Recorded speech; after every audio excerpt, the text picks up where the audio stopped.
On est parti pour un road trip différent.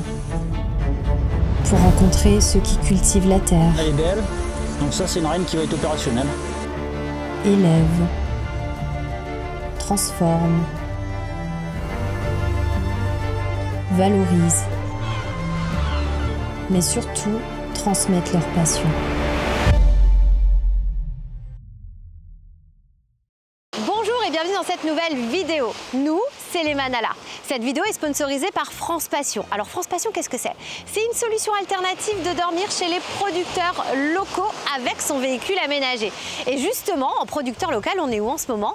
Regardez derrière moi, on voit la mer. Mais on n'est pas du tout dans la mer au sud de la France, on est dans l'océan Atlantique, à l'île d'Oléron plus exactement, pour faire un road trip dans les Charentes, en Charente et en Charente-Maritime. Alors restez jusqu'à la fin parce qu'on va vous montrer tout ce road trip incroyable.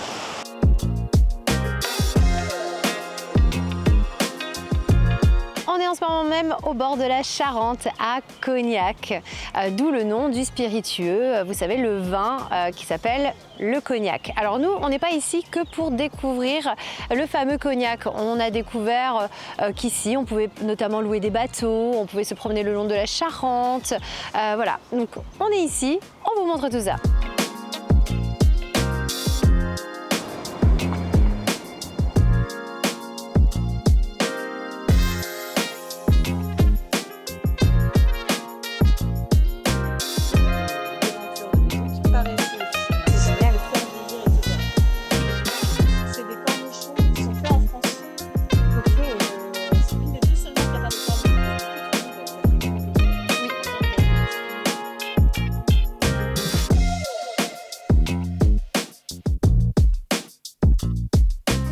Merci beaucoup.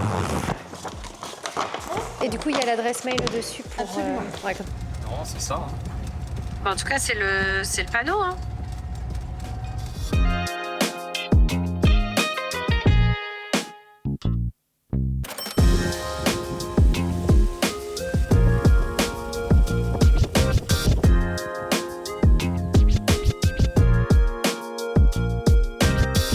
Alors, Marie-Pierre Eric, alors vous avez vous cultivez le safran, c'est bien ça hein? Oui. Alors, en quoi ça consiste pour ceux qui ne connaîtraient pas du tout la culture du safran? Eh bien, c'est un bulbe, ce sont des bulbes qu'on a plantés et ça s'appelle le crocus sativus. C'est une petite fleur mauve qui fleurit pas en février comme tout le monde pense. Ça fleurit au mois d'octobre. C'est quand même incroyable de se dire qu'il y a des plantations de safran en France. Enfin, nous, en tout cas, on ne savait pas du tout. On a découvert ça en venant et quand on a commencé à prévoir le petit circuit avec France Passion. Vous existez depuis combien de temps avec le safran, j'entends? Parce que vous faites 2008. Donc ça fait 16, 17, ouais, voilà. Et vous n'y connaissez rien avant ou vous avez appris ça comment? J'ai découvert le crocus en le faisant, mais après, nous, on est déjà, toi, dans l'agriculture, viticulture, et j'enseigne l'horticulture. Et j'avais du temps dans les années 2005, 2006. Enfin, je cherchais une deuxième activité. Ouais. Et on a un ami qui a planté des bulbes de crocus et puis qui nous a dit mais faites ça. Donc ça fait un petit champ qui se trouve derrière. Ouais. Il n'y avait pas beaucoup d'investissement à faire, c'était juste dans les crocus. Et puis on a lancé l'aventure. Voilà. Aujourd'hui, pourquoi vous continuez France Passion? Est-ce que vous avez des attentes particulières? Est-ce que vous en êtes satisfait? Qu'est-ce que vous regrettez peut-être aussi? Des attentes, oui et non, mais c'est le fait d'avoir cette contact avec d'autres camping-caristes ensemble qui est très chaleureux. L'échange en fait qui est parce qu'on a des amis qui sont camping-caristes qu'on a connus ici. Il y a ce lien et puis c'est une solution qui est hyper qui est dans l'air du temps. Les personnes, on le disait avant, et elles ne se parlent pas forcément quand elles sont sur les aires de camping-car, tout ça. Alors que là, quand on vient ici, c'est que forcément, il y a de la rencontre. On ne dort pas chez les gens si on ne les rencontre pas. Ça n'a pas de sens. Ah, on est d'accord. Le coin est super sympa. Je veux dire, vous n'avez aucun voisin là. La vue, elle est quand même à 360 degrés. C'est quand même incroyable. Alors moi, j'ai hâte d'aller voir ça. Si vous vous posez des questions sur cette exploitation qui est pas loin de Cognac, on vous met les coordonnées en descriptif de la vidéo ou dans l'article. On va voir ça? Oui. Vous nous montrez? Et puis je vais repasser. Et son tracteur? Et mon tracteur. Les amis de France Passion, oui, exactement, qui reviennent. Oh mais non, c'est clair. Elle reste fleurie combien de temps? Il faut aller vite La journée. Pour prendre...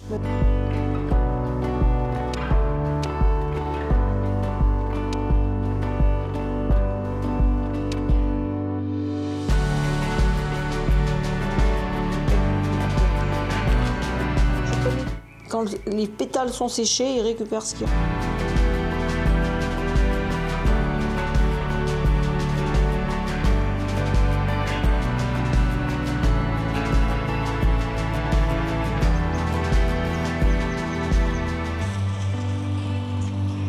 On continue notre road trip et actuellement on se trouve à Jonzac. Jonzac, c'est connu notamment pour les Antilles de Jonzac. C'est une piscine assez particulière avec une zone détente, hammam, sauna. On va tester ça tout à l'heure. Mais ce qu'on voulait faire ce matin, c'était découvrir aussi la base de loisirs. Moins connue et pourtant à ciel ouvert, elle se compose de 2 espaces. Un espace pêche avec l'étang qu'on voit derrière nous et un espace base de loisirs vraiment où vous pouvez vous baigner et vous poser sur le sable. Actuellement, elle est en maintenance. Elle sera ouverte que le 15 juin, donc on n'aura pas l'occasion de le faire. Mais c'est pas grave parce que sur tout le chemin entre la base de loisirs et les Antilles de Jonzac, il y a également d'autres choses à voir, notamment la nature, une petite rivière, mais aussi des ruines romaines. Et si on a le temps et qu'il ne pleut pas avant, ça serait sympa de vous montrer ça. Alors c'est parti, on vous emmène avec nous.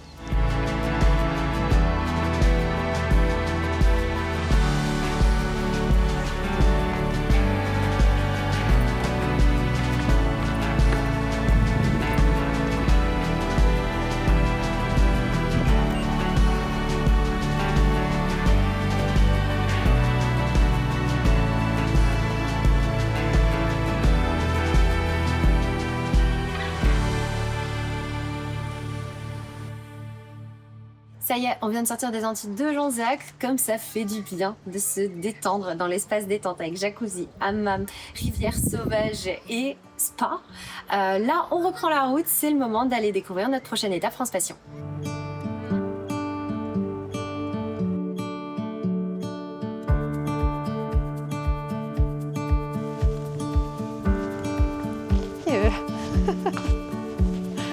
Bonjour et merci de nous recevoir ici. Donc vous êtes adhérent chez France Passion depuis combien de temps à peu près? On est adhérent depuis 2 ans. C'est récent. C'est très récent. On a découvert ça il n'y a pas très longtemps. D'accord, bienvenue, bienvenue chez Merci. France Passion. Pourquoi vous avez choisi France Passion quand vous en avez découvert l'existence? Alors ils nous ont contactés pour nous demander si ça nous intéressait. Ouais. On a dit oui pour voir et puis on a eu une année plutôt sympathique où on a eu pas mal de découvertes mutuelles, on va dire, de contacts intéressants et ça permet de faire parler de notre entreprise, de faire découvrir ce qu'on fait, c'est toujours sympathique aussi. Alors justement, vous faites les carp koi qu'on va aller voir, la spiruline aussi. Dans ce concept, est-ce qu'il y a des visites de prévues vu que les gens viennent chez vous ou pas du tout? On fait toujours visiter. Ouais, d'accord. Ouais. Ça permet aux gens de bien comprendre ce qu'on fait et puis ça fait aussi des gens qui sont capables de parler de ce qu'on fait par la suite. Donc, Et après, là on est nous dans la boutique, donc ils peuvent, s'ils veulent, tester les produits qu'ils ont vus. Alors par la carp koi, parce qu'ici c'est pas... C'est ce que je vois derrière, je pense. Ouais, c'est pas la carpe à manger. On peut la manger, mais non. Mais non, c'est pas pour ça que les gens viennent. Eh ben allez, c'est parti, moi j'ai hâte de voir tout ça. Allons-y.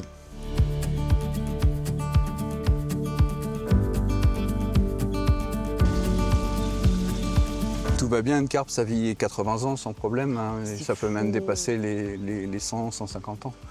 Oh, c'est des animaux avec plus de cervelle qu'on a souvent tendance à le dire. La spiruline, c'est quelque chose que l'on cultive pour ses vertus nutritives. Ouais. C'est une bactérie qui fait de la photosynthèse. C'est pas une algue. Et ça se cultive dans des bassins sous serre en forme d'hippodrome. C'est beau. J'aime bien en fait. Oh là là. Ça c'est séché du coup. Il y a de tout. Il y a vraiment de tout. Paillettes, chocolat. Chocolat. On peut goûter. Ouais, allez-y, goûtez. Allons-y, allons-y. On voit bien le petit verre là. C'est pareil, la chocolatière, elle a un super atelier à Mata. Eh bien, merci beaucoup. On va aller s'installer du coup dans l'espace et passer la nuit. Je pense qu'on va bien dormir en tout cas. Ouais.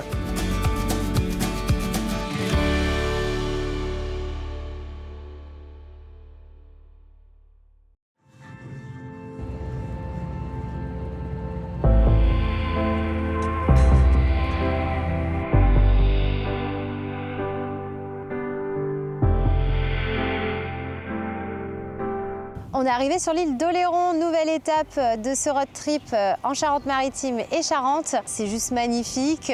Nous, on a directement pris nos vélos parce que l'île, elle est juste incroyable. Il y a des pistes cyclables partout, donc c'est idéal de faire du France Passion pour laisser le camping-car et vadrouiller avec des solutions alternatives telles que le vélo. Et justement, on est assez surpris parce qu'on ne s'attendait pas à ça. On a cette image de la côte atlantique ou de la côte méditerranéenne où il y a plein d'hôtels, de complexes hôteliers, des restaurants, des magasins le long de la côte. Et en fait, à l'île d'Oléron, c'est hyper sauvage. Alors, il y a forcément des habitations, il y a des ports, il y a quelques magasins. Mais dans l'ensemble, ce qu'on a vu nous plaît beaucoup. Et justement, c'est ce qu'on va vous montrer. Et restez jusqu'à la fin parce qu'après, on vous présente notre étape France Passion.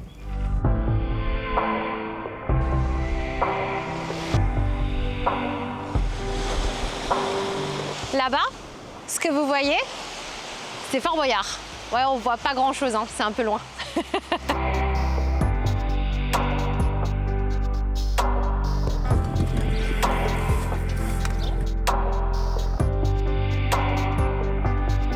J'en peux plus parce que Steve, aujourd'hui, on est en Charente, il a décidé de manger que les produits locaux. Regardez ce qu'il a dans la main. Ceci n'est pas une simple glace, ok, c'est une glace au pinot. Ce que vous savez pas, c'est qu'Amélie, il a pris aussi des moules au pinot. Donc en fait, là, on est à 100% pinot, donc 100% alcool, quoi. J'en peux plus, hein.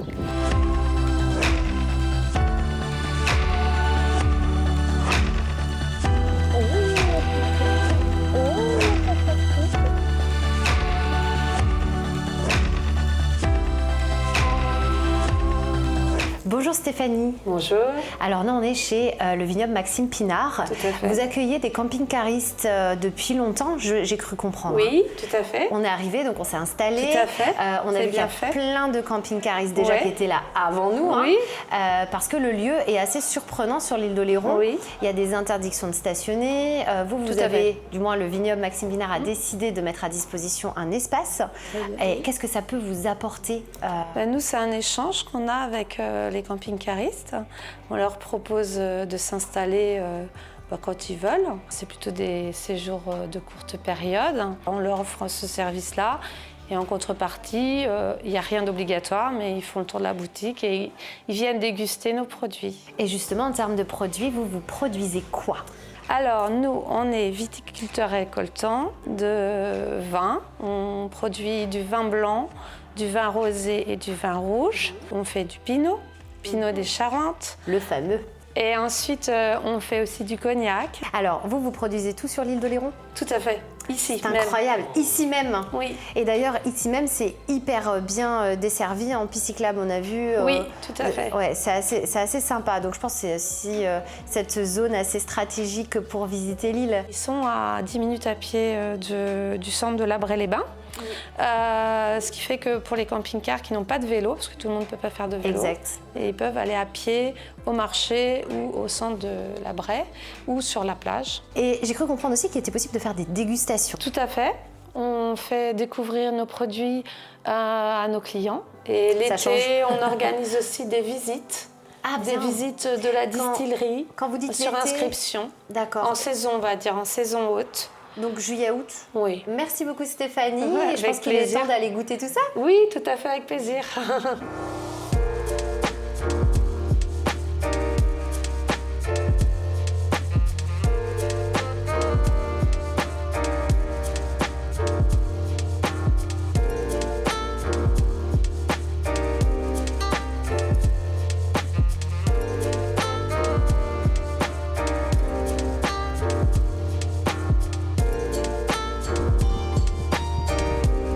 On n'aurait pas pu quitter la côte de la Charente-Maritime sans découvrir les ostréiculteurs. Pour ça, on a rejoint la Marraine et plus particulièrement le canal de Marraine pour découvrir certains d'entre eux.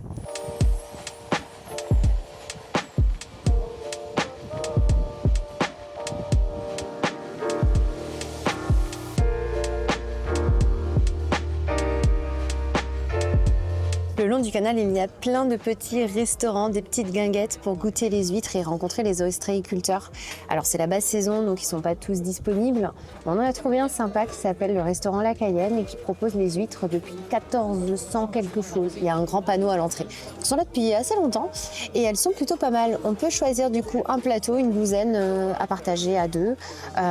Pour 6 huîtres, on est à 6 € pour plus, à partir de 6 € et ça peut monter jusqu'à une vingtaine d'euros en fonction du calibre que vous choisissez.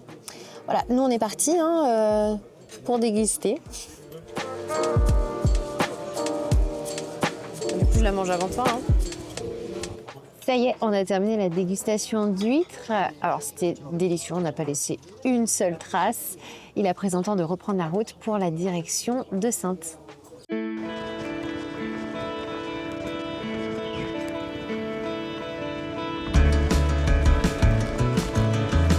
Bon, eh bien ça y est, on a toutes les informations qu'il nous faut pour visiter Saintes. C'est parti!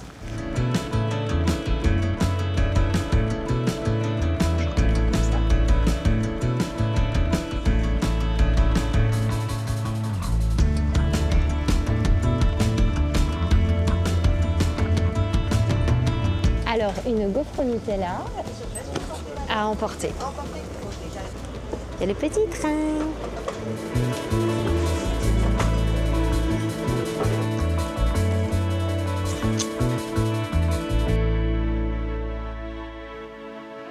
J'arrête tout, je reste là.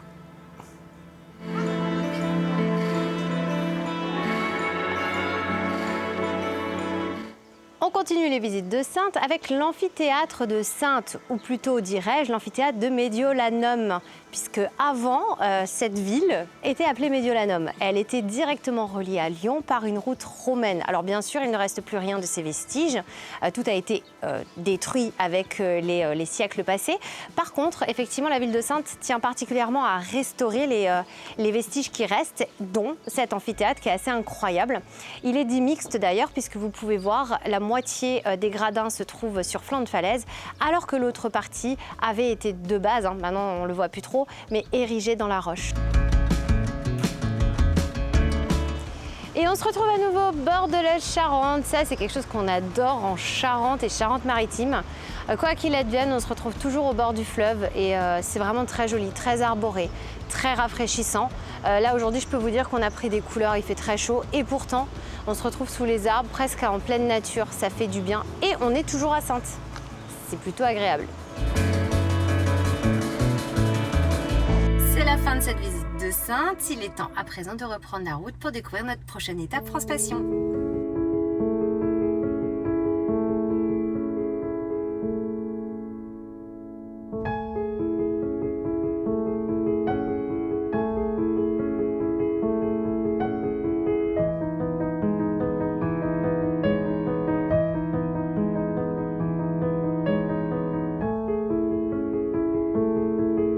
En 2018, on était à 100 et en fait, tous les ans, comme on fait des essaims, eh ben, on a développé le cheptel comme ça au fur et à mesure.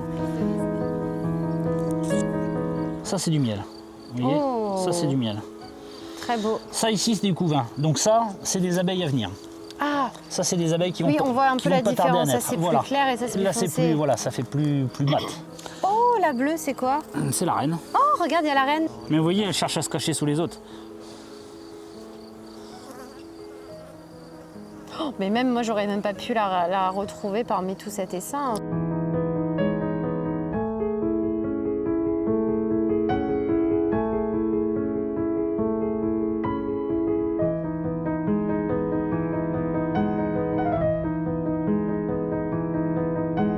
Allez, c'est la fin de la visite des ruches. Il est temps maintenant de le goûter, surtout que Steve vient de se faire piquer au moins 3 ou 4 fois et ça, vous l'avez pas vu et c'est bien dommage. Donc on va quitter un peu cette zone d'attaque. Vanessa, Cyril, merci pour cette visite dans vos ruchers. C'était vraiment intéressant. On a appris plein de choses. Il y en a certaines qui sont un peu agressives, mais vous nous avez expliqué tout ça. Je pense que c'est le moment de la dégustation. Là, on a le miel dans les mains. On est allé chercher directement dans la ruche. Mais avant ça, j'ai quelques questions à vous poser. Déjà, on a parlé de tous vos ruchers, de ce que c'était les abeilles, etc. Mais on n'a pas parlé de vous. Vous faites ça depuis combien de temps ? Alors nous, on fait ça depuis 2016. Avant ça, on a eu une autre vie. J'étais artisan, moi, en fait.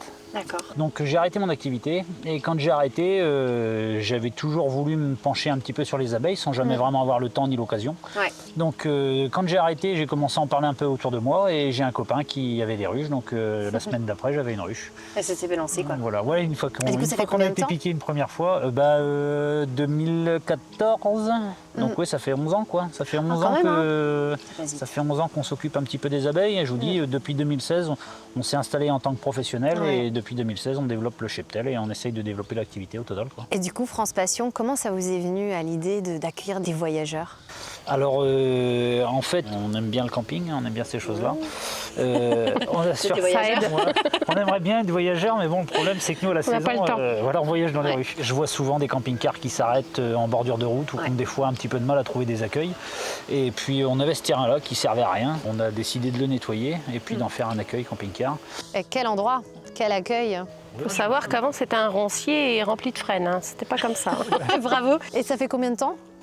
France Passion, ça fait 4 ans maintenant. Ouais, je crois que c'est la 4e C'est la année. 4e année, ouais. Et est-ce que vous en êtes plutôt satisfait? Qu'est-ce que ça vous apporte d'avoir des voyageurs sur votre terrain? On en est très satisfait. Franchement, vous dire, en fait, nous, le but du jeu, c'était surtout de proposer un terrain au calme pour pouvoir passer la nuit. Mais c'est vrai que les gens, ils viennent assez, enfin, ils ont le contact assez facile. Donc nous aussi. Donc, Et puis ça permet de présenter notre métier et puis de faire vivre notre passion. Ouais, c'est vraiment génial. Eh ben, merci beaucoup. Bon, bah, allez, on déguste parce que là, à force de le voir, j'ai grave envie de goûter ça. On va commencer par lui alors, non?